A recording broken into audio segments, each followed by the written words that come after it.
क्या पतले लोगों को हार्ट अटैक नहीं आता है? हार्ट कमज़ोर होने की, हार्ट अटैक आने की या हार्ट की वजह से मृत्यु होने के लिए और भी रिस्क फैक्टर्स होते हैं।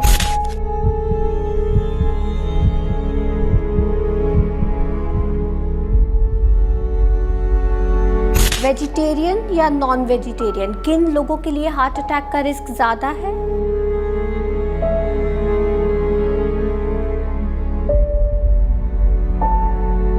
ज़्यादा अल्कोहल लेने से हार्ट डैमेज हो जाता है, हार्ट की मसल्स को डायरेक्ट इफेक्ट पड़ता है, जिसको हम लोग कार्डियोमायोपैथी कहते हैं, और इससे हार्ट वीक होने की वजह से हार्ट फेलियर जैसी समस्या आ जाती है।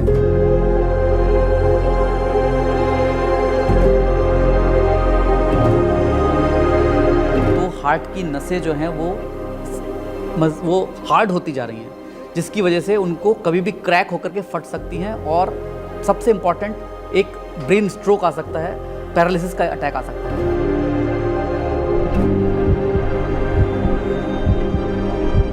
ये लक्षण आने से पहले ही या तो पेशेंट की डेथ हो जाती है क्योंकि उसको एरिथमियास हो जाते हैं, और या फिर उनके शरीर में ये सेंसेशन आने के जो नर्व्स हैं वो डैमेज हो चुकी होती है, चाहे वो डायबिटीज़ की वजह से हो या किसी और वजह से हो।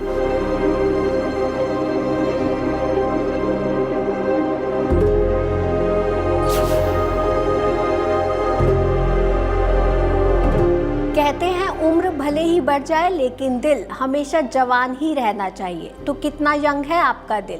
क्या बढ़ती उम्र के साथ कमज़ोर होता जा रहा है, या किसी ने आपका दिल तोड़ दिया है, या आपकी खुद की वजह से ही आपका दिल मजबूत नहीं रहा?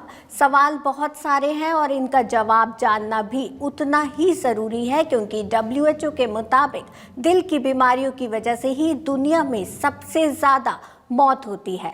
जहां आपके और हमारे दिल पर बात करने के लिए हमारे साथ मौजूद हैं doctor Vishal Rastogi, director cardiology, Fortis Escorts heart institute. Doctor Vishal, स्वागत है आपका हमारे शो में। नमस्कार, thank you so much for having me here. Doctor Vishal, सबसे पहले आपसे वही सवाल पूछूंगी जो हमसे हमारे दर्शकों ने सबसे ज़्यादा पूछा। क्या पतले लोगों को हार्ट अटैक नहीं आता है, या जो लोग अपना वेट मेंटेन रखते हैं उनका दिल सबसे ज़्यादा मजबूत होता है? ये बात सही है कि obesity is one of the most important factor जिनसे कि हार्ट की बीमारियां होती हैं, लेकिन ओबेसिटी ही एक ऐसी वजह नहीं है। हार्ट कमज़ोर होने की, हार्ट अटैक आने की या हार्ट की वजह से मृत्यु होने के लिए और भी रिस्क फैक्टर्स होते हैं, और हमें उन सब का ध्यान रखना पड़ेगा। लेकिन अगर मैं मोटे तौर पे कहूँ तो अगर आप पतले हैं, अगर आप एक्सरसाइज करते हैं, अगर अपने खान पीने का ध्यान रखते हैं, तो आपको हृदय की बीमारी होने के चांसेस कम होते हैं। वेजिटेरियन या नॉन वेजिटेरियन, किन लोगों के लिए हार्ट अटैक का रिस्क ज़्यादा है? खाने में हम वेज खा रहे हैं या नॉन वेज खा रहे हैं, इससे ज़्यादा हम क्या खा रहे हैं वो महत्वपूर्ण है। क्योंकि अगर हम नॉन वेजिटेरियन हैं लेकिन हम लीन मीट खाते हैं, फ़िश खाते हैं, चिकन खाते हैं, रेड मीट नहीं खा रहे हैं, और जो रेड मीट अगर खाते हैं तो बहुत लिमिटेड खाते हैं, और अगर बन रहा है तो बिना ऑयल के हम खाते हैं उसको एज अ रोस्टेड या फिर ग्रिल्ड करके खाते हैं, तो ये हेल्दी हो सकता है। और उसी तरह से अगर वेजिटेरियन लोग केवल लीफी वेजिटेबल्स खा रहे हैं, उसके अलावा बहुत कलरफुल तरह तरह के जो सीजनल वेजिटेबल्स हैं वो खा रहे हैं, तो वो हेल्दी है। लेकिन अगर उसी को हम अच्छे से घी या तेल में पका करके खा रहे हैं तो वो अनहेल्दी हो सकता है। सो नॉन वेज और वेज के मुकाबले हमें ये देखना चाहिए कि हमारा खाना किस तरीके से बनाया जा रहा है और हम क्या खा रहे हैं। लोग कहते हैं कि अंडे का पीला हिस्सा जो होता है, एग योक, ये नहीं खाना चाहिए, ऐसा क्यों?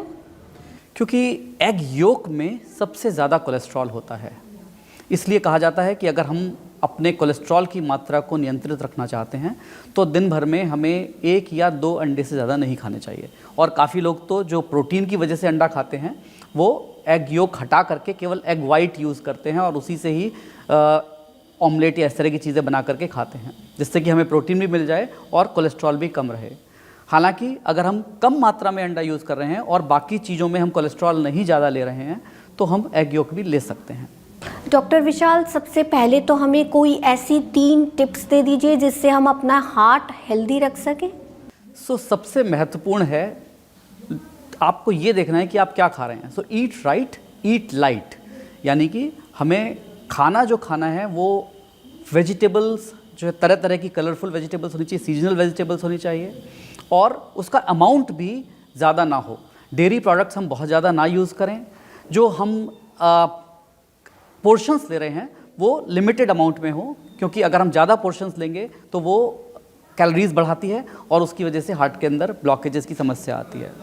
दूसरी महत्वपूर्ण टिप है कि हमें रेगुलर एक्सरसाइज करनी चाहिए। सो एक्सरसाइज के फॉर्म में अगर हम कहें 30 minutes of regular walk, playing outdoor games जैसे कि हम बैडमिंटन खेलते हैं, टेनिस खेलते हैं, इवन टेबल टेनिस खेलते हैं, हॉर्स राइडिंग करते हैं, स्विमिंग करते हैं, तो ये हार्ट के लिए बहुत हेल्दी होता है। मॉडरेट इंटेंसिटी की वेट ट्रेनिंग भी हम लोग कर सकते हैं। मॉडरेट इंटेंसिटी से मेरा मतलब है कि हम अपनी मसल्स को बनाने के लिए बहुत हैवी वेट्स ना उठाएं। केवल 5 किलो 10 किलो से अगर हम वेट ट्रेनिंग करते हैं तो वो हार्ट के लिए हेल्दी है। इसके अलावा तीसरा जो महत्वपूर्ण मंत्र है वो है स्ट्रेस को हटाना और प्रॉपर स्लीप लेना।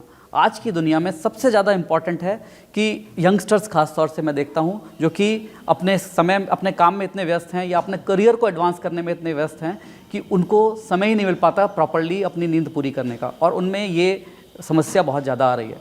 तो समय पर सोना और समय पर उठना बहुत महत्वपूर्ण है। हमें अपने हार्ट को हेल्दी रखने के लिए कौन सी 3 चीज़ें खानी ही चाहिए?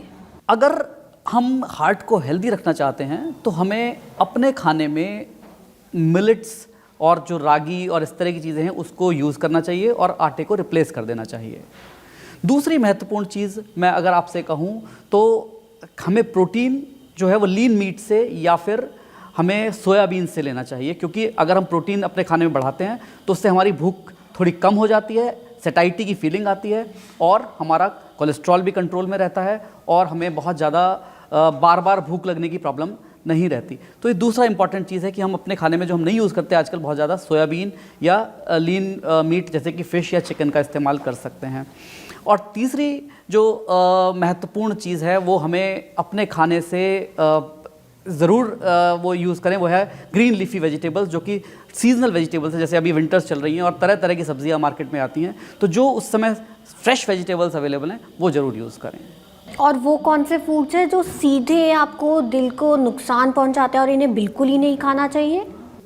अगर हम बात करें पैक्ड फूड्स की, अगर हम बात करें जो फास्ट फूड्स हैं, अगर हम बात करें कि सबसे समोसा, आई शुड नॉट, ऐसे नहीं मैं कहूँगा कि बिल्कुल ही हटा दें, लेकिन हाँ इनको कम से कम खाना चाहिए, क्योंकि अगर हम एक पैकेट चिप्स का खा रहे हैं तो उसके अंदर हम आलू ऐसी चीज़ खा रहे हैं जिसमें कि ग्लाइसेमिक इंडेक्स बहुत ज़्यादा है, और उसके अलावा उसको हम तल के खा रहे हैं, उसके अंदर नमक बहुत ज़्यादा है, तो ये हमें बिल्कुल हटा देना चाहिए। इसके अलावा रेड मीट हमें कम से कम खाना चाहिए और बहुत ज़्यादा अमाउंट में हमें डेयरी प्रोडक्ट्स, मीठा, स्वीट्स वगैरह भी नहीं यूज़ करने चाहिए। तो क्या सिर्फ ऑयली फूड से ही हार्ट अटैक का रिस्क बढ़ता है? ऑयली फूड्स सबसे ज़्यादा महत्वपूर्ण हैं बिकॉज वो कैलोरीज भी बढ़ाते हैं और उसके अलावा वो डायरेक्टली रिस्पॉन्सिबल हैं कोलेस्ट्रॉल को बढ़ाने के लिए भी। लेकिन इसके अलावा उतना ही इम्पॉर्टेंट है मीठा, शुगर, जो कि हमें अपने फूड से कम कर देनी चाहिए। कार्बोहाइड्रेट्स की मात्रा भी हमें कम रखनी चाहिए। सो अगर मैं एक हेल्दी डाइट की बात करते हैं तो उसमें ज़रूरी है कि हम मेजर चंक प्रोटीन से आए, कार्बोहाइड्रेट से वो कम हो जाए और फैट तो बहुत ही कम रहे। लोग कहते हैं कि तिल का तेल हेल्दी होता है या सरसों का, ऑलिव ऑयल हेल्दी कहते हैं लोग, तो क्या इन तेल में पका हुआ खाना खाने से हार्ट अटैक नहीं आएगा? कौन सा हम तेल खा रहे हैं उससे महत्वपूर्ण है कि हम कितना खा रहे हैं। अगर हम खाना बनाते वक्त इन्हीं तेलों का प्रयोग कम से कम मात्रा में करते हैं तो ये हेल्दी हैं।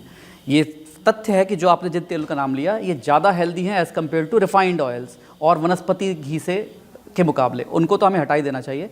लेकिन जिन तेलों की आप बात कर रहे हैं उनको हम अगर लिमिटेड अमाउंट में यूज़ करें तो वह हेल्दी होते हैं, क्योंकि इनके अंदर पॉलीअनसैचुरेटेड फैटी एसिड्स और मोनोअनसैचुरेटेड फैटी एसिड्स की मात्रा ज़्यादा होती है, जो कि शरीर के लिए पोषक होता है और बैड कोलेस्ट्रॉल LDL को कम करने के काम आता है। तो इसलिए अगर हम इन तेल पे खाना बनाते हैं तो वो ज़्यादा हेल्दी होता है।